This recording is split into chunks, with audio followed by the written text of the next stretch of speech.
However, having said that, it can also be overwhelming. It can be. There are a lot of opportunities to get the help and the information that you need, and sometimes you may not know where to turn. So you look in the newspapers and you see a couple ads, and that can have a detrimental effect as well. And tell us about some of the companies that we see popping up in the newspapers. It's becoming extremely popular with what are known as debt settlement companies. Debt settlement companies are people that promise you to settle your debt.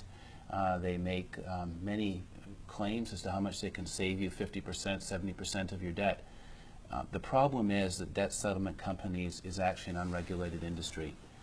We're actually trustees in bankruptcies, which means we're licensed by the federal government to offer you all of your debt options. And we will look at everything from, can you get a consolidation loan, can you put a second mortgage on your house, look at a consumer proposal, look at bankruptcies, look at all your solutions. Debt settlement companies, unfortunately, are unable to offer these solutions. Their deal is to get you to make a payment plan to them, which is their upfront fees, and then they'll attempt to negotiate with your creditors. They have to negotiate with each creditor individually, and if a creditor says no, then you're on your own with that creditor.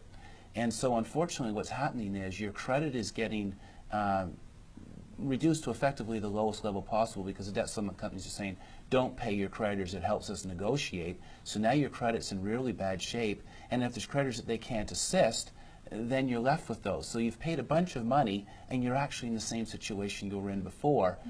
And then quite often you need to come and see someone who can do it properly. And Stella, when you hear about these type of situations, shouldn't money up front be a red flag? Absolutely. Absolutely. It's just they're made these promises.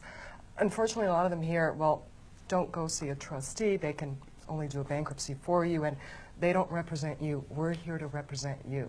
And that's not an accurate statement. We're regulated. We're here to provide services and financial assistance to consumers and to educate them. That's part of our job. And so we're licensed by the federal government. So we're not selling a product, but we're offering services to help Canadians in financial distress. And Doug, talk about what happens when the realization about, oh, I made a mistake in approaching this company. What happens then? Hopefully they find the right solution. I've had a number of people in the last few months that have come to me, and how they've actually discovered they made a mistake is one of their creditors called them. They were 2 to 3 months into a plan with a settlement company, and one of their creditors called and said, where's our monthly payment? You're behind. And the individual said, well, I'm with this debt settlement company.